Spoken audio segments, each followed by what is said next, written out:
close till I get up. Time is barely on our side.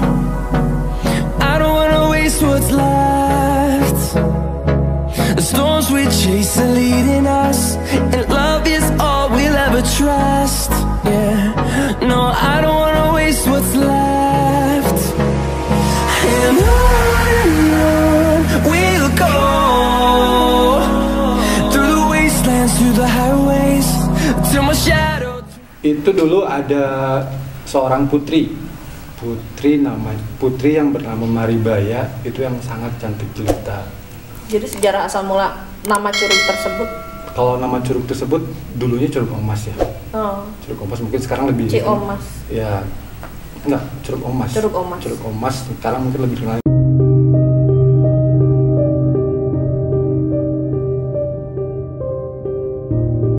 Halo, selamat pagi, siang, sore, dan malam sahabat yang bercerita. Welcome back to our channel. Ketemu lagi dengan saya Indria Deva dalam channel YouTube kesayangan kita yang bercerita, di mana kita selalu menghadirkan kisah-kisah dari orang-orang yang memiliki pengalaman gaib dan spiritual. Dalam kesempatan kali ini saya bersama salah satu narasumber, namanya Kang Aryan Syah Taufik, seorang entrepreneur dan seorang tokoh masyarakat vaporizer di Bandung. Semuanya kenal sama Kang Ari ya. Insya Allah. Jadi gini, bisa saya kasih kata-kata pengantar sedikit mungkin ya. Jadi kenapa saya mengundang Kang Ari malam ini, karena according to pembicaraan kita pada saat itu, jadi saya sama Kang Ari sempat berbincang-bincang sedikit mengenai sejarah kota Bandung ya. Iya, betul. Sejarah kota Bandung dan makhluk mungkin urban legend, bisa kita katakan ya urban legend. Jadi ada beberapa cerita tentang urban legend yang dimana Kang Ari ini sangat betul-betul penjelasannya betul-betul bisa diterima oleh masyarakat gitu. Jadi melihatnya dari sudut pandang budaya dan sejarah. Iya. Jadi pernah dalam satu waktu itu, cerita saya pribadi, saya berkunjung ke salah satu wisata air terjun ya. Itu apa namanya? Curug gitu? Air terjun ya. Jadi salah satu curug di kota Bandung. Saya datang ke sana, lalu saya bertemu dengan sesosok bisa dibilang mungkin entah orang soleh ataupun apa, tapi pakaiannya seperti putih-putih seperti itu ya. Jadi seperti daerahnya tuh betul-betul terlindungi. Jadi mungkin yang negatifnya mungkin banyak juga, tapi di situ saya merasakan suasana holinya. Jadi sangat amat damai di situ suasananya. Lalu setelah saya pulang ke rumah, saya didatangi. Itu saya setelah pulang dari situ saya memang tidur. Setelah tidur saya didatangi oleh salah satu sosok makhluk seperti apa kita sebut, kera mungkin ya. Kera besar, tapi maksudnya di sini besar itu terlihat seperti berwibawa dan gimana ya, seperti mengayomi dan seperti penunggu di air terjun tersebut. Lalu sosok kera tersebut menyampaikan kepada saya, kenapa selama ini selalu diangkat cerita yang horornya di air terjun tersebut? Kenapa tidak diangkat kerajaan Sunda Galuh Pajajaran? Nah, di situ saya sempat bingung karena saya memang tidak tahu apapun tentang sejarah, apalagi kerajaan Sunda Galuh dan Pajajaran. Itu saya memang tidak ada ilmu ke situ, Kang. Jadi saya bingung pada saat saya bangun, terus saya harus cerita sama siapa, dan ternyata dalam satu waktu saya bertemu dengan Kang Ari. Akhirnya Kang Ari menjelaskanlah versinya Kang Ari. Nah, karena itu dia. Jadi saya mengundang Kang Ari di sini supaya Kang Ari bisa memberikan penjelasan kepada sahabat yang bercerita. Mangga silakan Kang Ari dikenalkan dulu profilnya seperti apa kepada sahabat yang bercerita. Halo, selamat pagi, siang, sore, malam. Saya Aryan Syah. Saya mungkin selaku yang senang dengan sejarah kali. Lebih senang dengan sejarah, apalagi di Bandung ya, karena emang kota kelahiran, ditambah saya juga besar di sini. Mungkin sekilas kalau mendengar ceritanya Teh Indri, kita balik lagi ke sekitaran tahun 1835 ke sini ya. Cukup jauh ya. Cukup jauh. Tapi itu setelah jauh dari Kasundaan.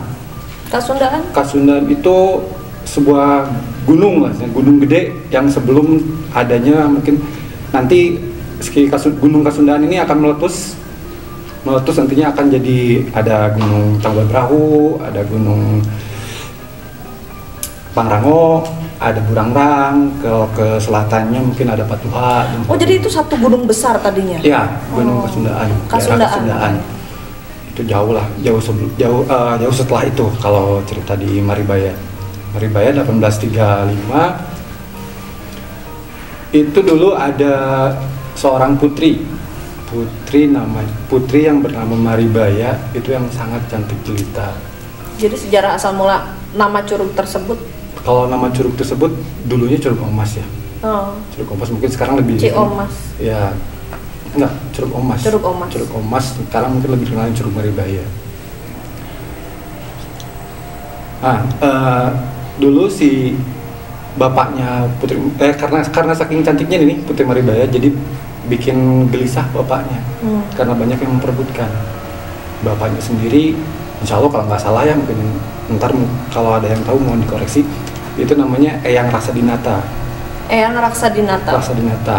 Karena kegelisahan si Eyang ini, bapaknya sang putri ini, dia bersemedi lah di Gunung Tangkuban Perahu.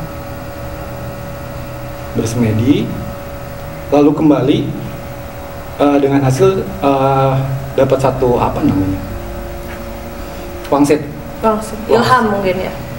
Ya, mungkin ilham. Saya sambil tuangkan kopi ya? Boleh, silakan. Wangsit harus menumpahkan bokor. Bokor? Apa itu bokor? Bokor? Bokor apa ya? Ada yang tahu? Bokor? Ada yang tahu guys? Wadah cai kan nah, ya? Iya. Tempat air. Tempat air ditumpahkan.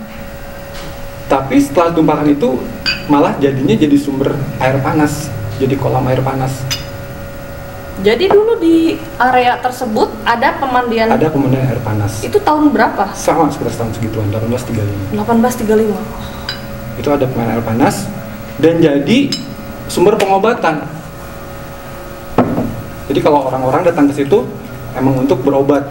Jadi yang tadinya si Eyang ini gelisah karena putrinya yang cantik ini, akhirnya malah jadi ketimpahan rezeki. Orang-orang pada berbondong-bondong untuk berobat di kolam air panas tersebut. Nggak tahu kalau sekarang sih masih ada. Sambil diminum Kang Ari. Oke. Ini kopinya dari Lekoh. Terima kasih Lekoh. Enak. Oh, emang Lekoh. Enak ya. Emang Lekoh banget. Jadi Lekoh tuh bahasa Sunda. Artinya nikmat banget. Apa sih? Bukan. Artinya apa? Lekoh tuh apa sih? Kental ya? Kental. Medok. Apa? Medok. Terima kasih kopi Lekoh ini posisinya di Salis Hotel ya, emang banyak banget yang ngefans sama kopi ini. Nah, terus sosok yang saya lihat yang kera itu ada keterkaitannya dengan Eyang Raksadinata? Ada. Siapa? Temen penjaga juga. Seperti guard ya? Seperti guardnya daerah situ. Mungkin sebagian orang-orang pasti sudah pernah lihat sosoknya. Iya, warnanya tidak hitam, warnanya tidak putih, tapi lebih ke abu-abuan. Iya. Betul kan? Kalau yang saya lihat seperti itu, dan badannya memang besar sekali. Ya, badannya memang besar. Kalau saya jujur sebenarnya saya nggak pernah lihat langsung, tapi mungkin lebih tepat ke merasakannya kali ya. Vision mungkin. Iya. Lihat sesuatu yang tidak secara fisik, tapi seperti kita lagi lihat sebuah layar mungkin, seperti itu. Seperti itulah, kayak ada yang bermain gitu di belakang. Iya, di belakang, di depan. Tapi kalau Kang Ari sendiri sebetulnya awalnya percaya nggak sih tentang dunia gaib dan lain-lain? Percaya ya. Bisa percayanya? Awal mulanya seperti apa? Bisa diceritakan pengalamannya nggak? Kalau dunia gaib sih saya dari mungkin lebatnya ke umur 15 tahun ya. 15 tahun, dan yang saya lihat sendiri pertama kali saya bisa melihat itu di Bandung, tepatnya di tengah-tengah kota Bandung, di alun-alun Bandung. Apa yang dilihat?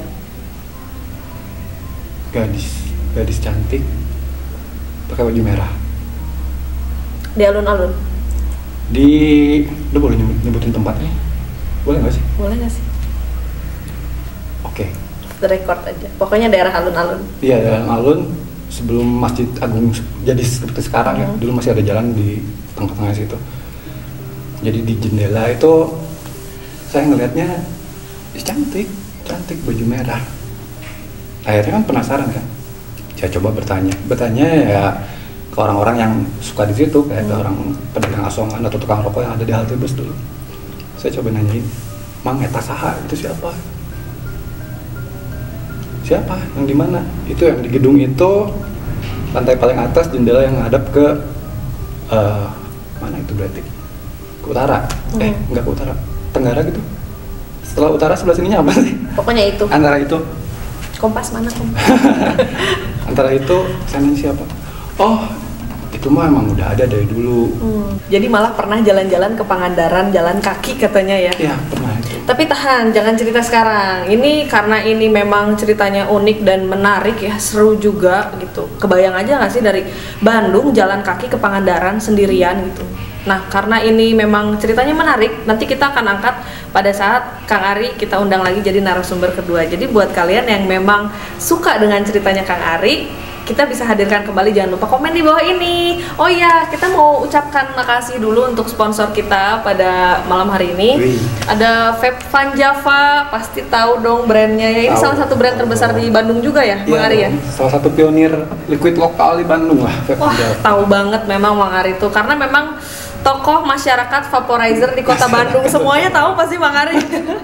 Jadi ini liquid-liquidnya, e-liquid, jadi untuk pengganti rokok ya. Ya.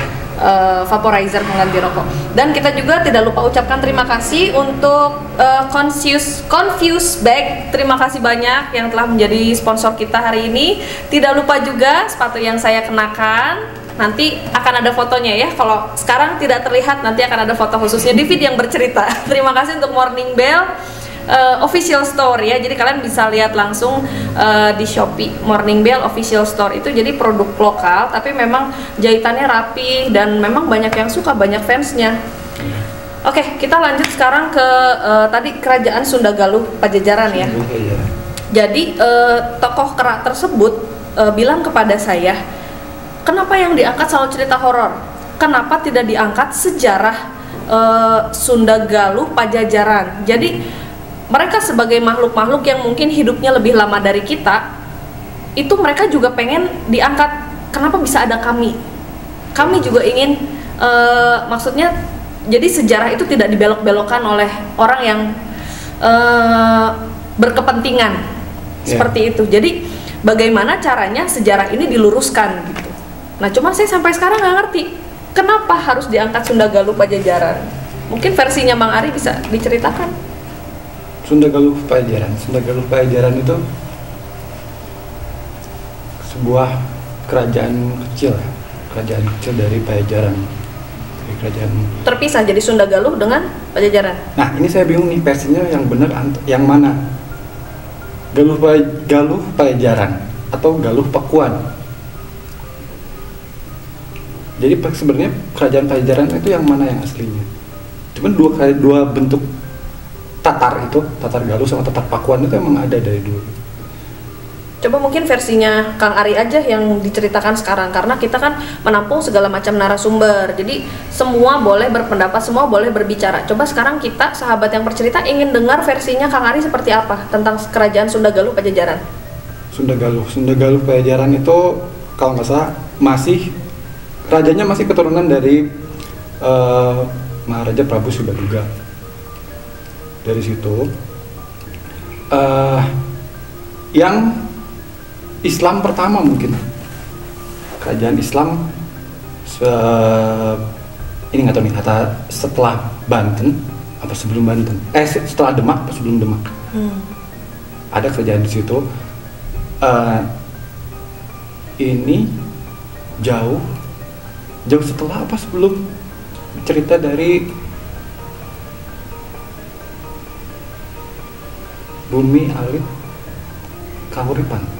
Bumi Alit Kahuripan. Ya.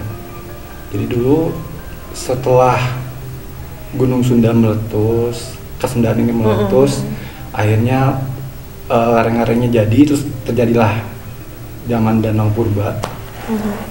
Danau Purba, lalu ada masyarakat dari selatan.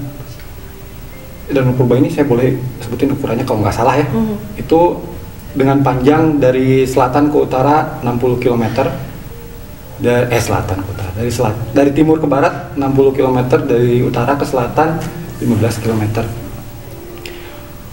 Di sudut selatan itu dulu ada beberapa orang pengungsi lah, bukan beberapa orang sih, rombongan pengungsi yang membuat satu desa di pinggiran danau tersebut. Aduh, dikat dulu. Cut dulu. Pusing nggak sih tuh? Pusing, cuman karena tadi udah siap-siap proteksi jadinya nggak terlalu booming kayak tadi. Wah, tadi bener-bener pusing banget. Udah direkord belum? Coba ekspresinya natural aja kayak tadi, Bang Ari. Udah direkord? Silnya tebal banget. Udah direkord. Kayaknya nggak boleh deh kayaknya.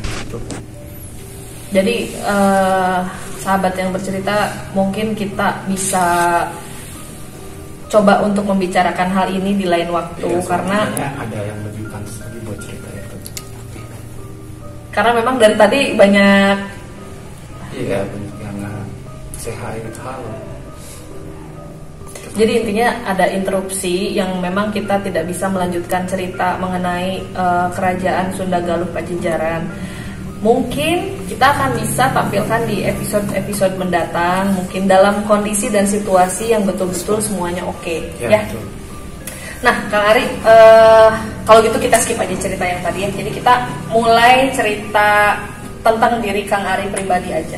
Mungkin bisa diceritakan pengalamannya dalam bergesekan dengan alam gaib mungkin.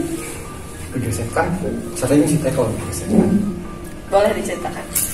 Cuman saya sih lebih senang bergesekannya ke daerah-daerah pinggiran ya. Karena kalau di kota mah, kalau saya pribadi berpendapat kalau yang di kota itu udah campur-campur gitu. Campurnya maksudnya gimana? Campur-campur berarti nggak murni. Misalnya kalau itu ada penunggunya nih di daerah sini, itu nggak murni penunggunya. Ada campur tangan iblis mungkin sih. Setan juga ada di situ. Jadi nggak pure emang orang itu terkunci daerah situ gitu. Jadi saya lebih senangnya kalau ada yang begitu, ini semuanya pinggir-pinggir ke daerah hutan. Masih orisinil ya? Ya lebih memang kayak gitu. Berarti di kota sudah banyak orang-orang mengadakan perjanjian dengan jin mungkin? Itu mungkin ya maksud Kang Ari dengan perjanjian dengan campur tangan iblis. Kalau misalnya kalian suka nontonin channel YouTube kita dari awal, karena memang semuanya tuh kita tidak menanggapinya dengan betul-betul serius. Bukan berarti kita tidak serius ya, tapi kenapa nggak dengan santai aja kita menanggapinya? Contohnya seperti narasumber yang minggu lalu itu ada Kang Randy. Tahu Kang Randy? Iya, Kang Randy. Jadi beliau di production house memang berkecimpung di dunia entertain dan menceritakan. Jadi beliau menceritakan tentang pengalamannya pada saat produksi sebuah film yang kita tidak akan sebutkan dulu ya filmnya apa. Jadi menanggapinya dengan cara yang betul-betul santai. Ya memang harus santai kalau ngadepin yang kayak gitu. Kayak misalnya itu ada orang di WC katanya nyalain keran terus dia ngeflash. Emang ngapain dia ngeflash? Emang abis pup katanya. Jadi kayak gitu. Jadi kayak kenapa sih kita mesti menghadapinya itu dengan cara yang stres gitu ya, atau takut atau dibikin gimana, ya enjoy aja lah intinya seperti itu. Apa yang mesti takut? Dunia kita sama mereka itu berbeda. Biarpun cuman dipisahin tipis ya kan, tipis rambut lah, tapi tetap berbeda. Ada nggak cerita-cerita yang mungkin lucu gitu? Kalau lucu aja, tapi jauh sih nggak di Bandung. Nggak apa-apa, ceritain aja. Dulu saya kan seneng camping. Dulu kita camping itu udah 4 orang maksudnya 4 orang. Kita pergi ke Gunung Pangrango ya, yang di Sukabumi itu Gunung Pangrango ya. Benar, Gunung Pangrango? Gunung Pangrango kan Sukabumi. Betul. Gunung Pangrango.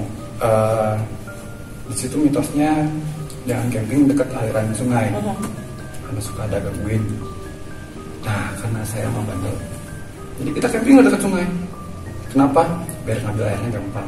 Itu sih prinsipnya, bukan karena pengen langsung bersinggungan sama yang gitu, pengen nantangin atau bukan nantangin, cuma kan memang logik baliknya jauh nih kalau mau ngambil air. Betul. Aja. Nah, tiba-tiba itu sekitar jam 10-11 malam teman saya ke air. Karena daerah situ kan emang perkempingannya ada kamar mandi kecil gitu kan. dia pergi ke kamar mandi. Dia pergi ke kamar mandi, sakit perut kan, kamar mandi sendirian.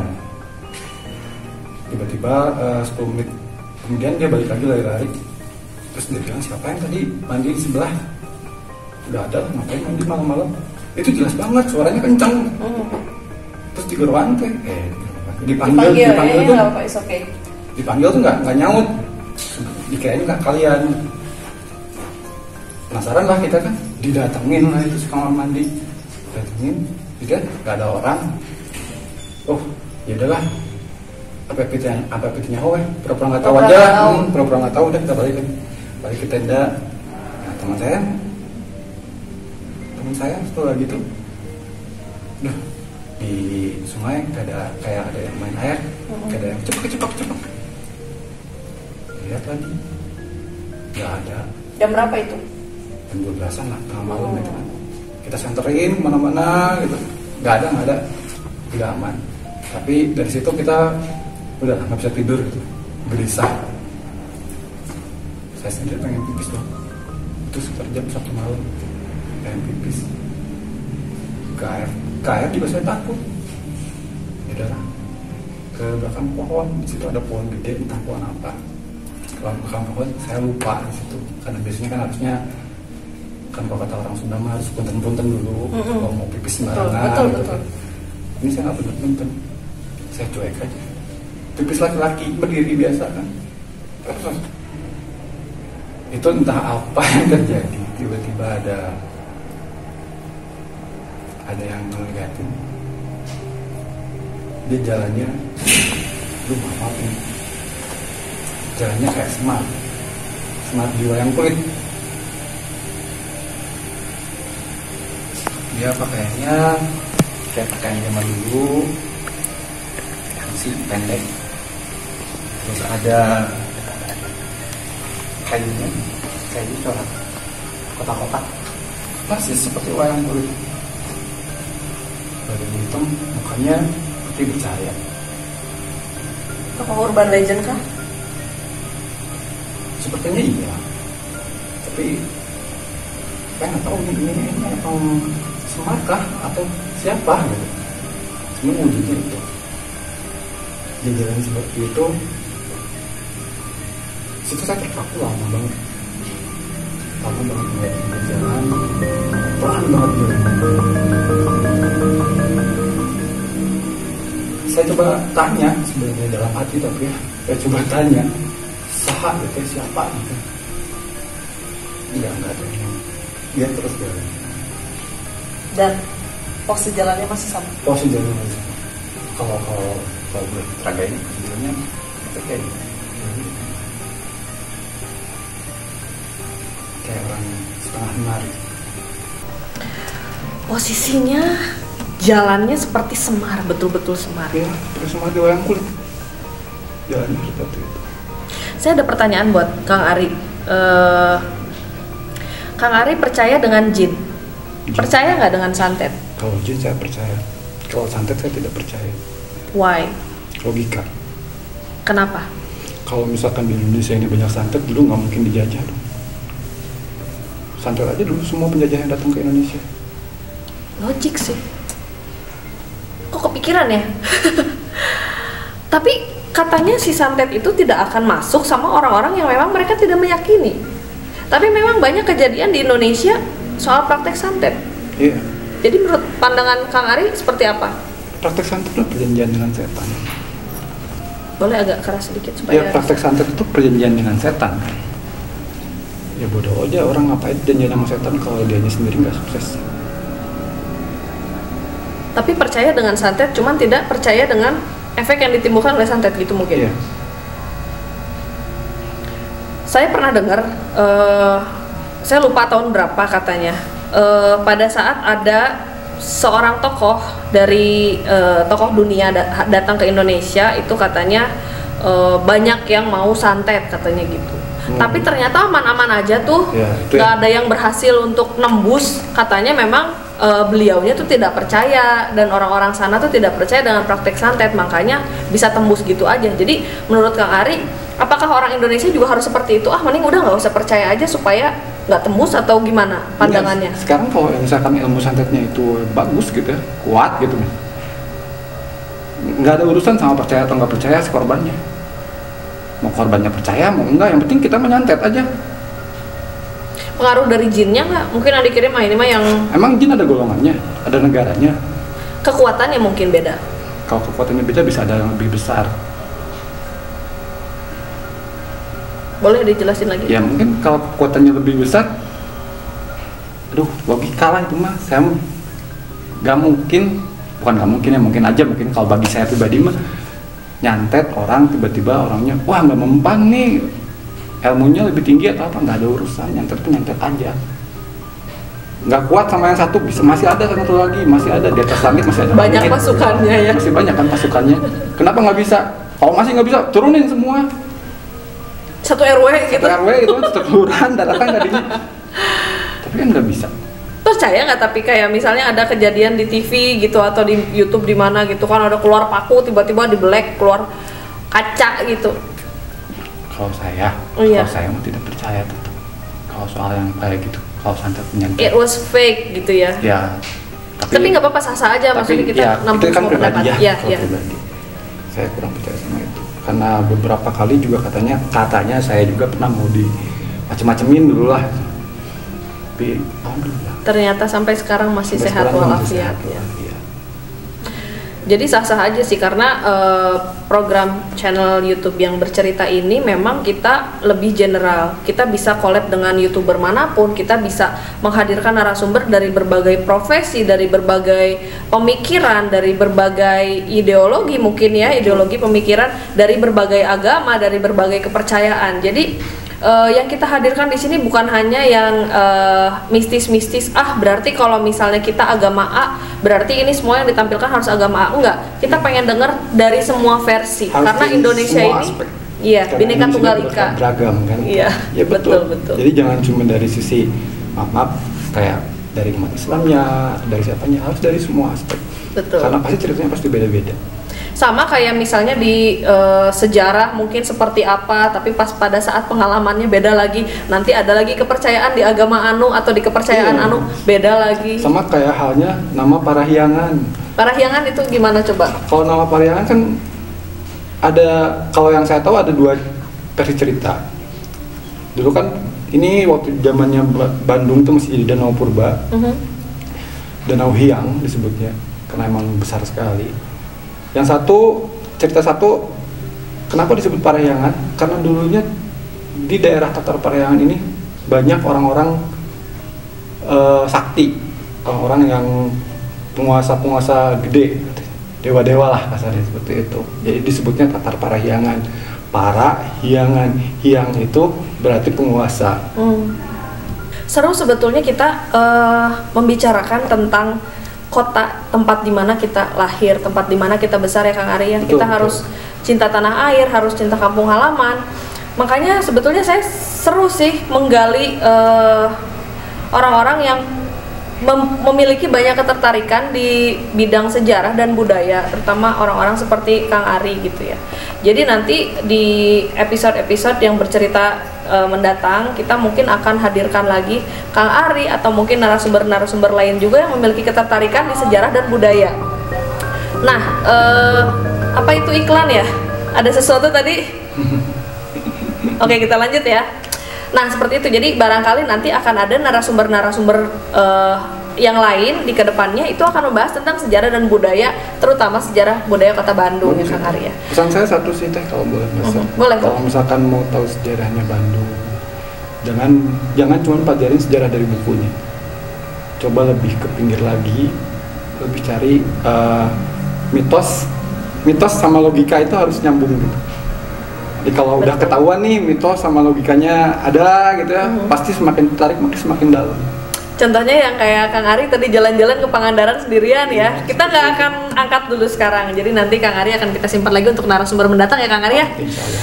Nah, karena kita juga sudah kehabisan waktu untuk episode ini. Sayang sekali kita emang harus akhiri di sini ya Kang Ari. Tapi Kang Ari jangan kapok, nanti kita akan undang lagi ya sama tim yang bercerita. Terima kasih banyak udah dibagi pengalamannya, udah dibagi tentang sejarah dan budaya ketertarikan dari Kang Ari. Nah, terima kasih banyak sahabat yang bercerita. Ini juga kita lagi syuting di Ballroom Hotel Salis ya. Buat kalian semua yang mau dan suka sama kota Bandung, terutama daerah atas Setiabudi, kalian nggak bakalan dapat lagi hotel se-affordable ini harganya. Bintang 3 cuma 300.000. Oh ya? Dan itu family suite ya. Itu bener-bener ada ruang tamu dan ada kasurnya. Itu di lantai 3 posisinya. Nah, kalau lantai 1, 2 dan lantai 4-nya itu seperti yang versi untuk ya irit lah kalau buat kita mah. Kantong mahasiswa banget, tapi saya mah bukan mahasiswa.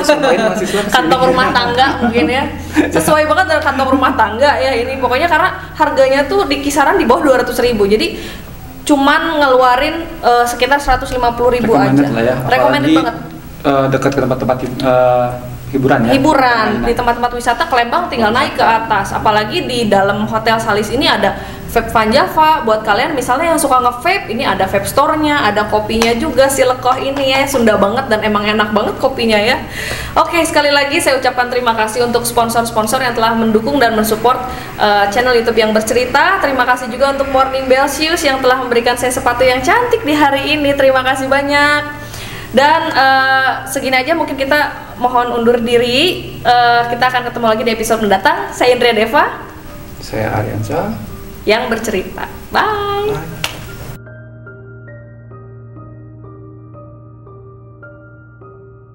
Aku lagi main, mama tuh lagi kayak ngelamun gitu loh, ngelamun gitu kan. Pas aku ngeliat keluar, jadi kalau kita ngeliat ke jendela nih, di luar itu ada pohon mangga kan. Di situ ada mama lagi, gitu. Jadi ini mama aku nih samping nih. Pas ngeliat ke pohon mangga ada mama aku lagi, tapi berdiri dengan pakai gaun warna hijau sambil senyum ngeliat aku gitu.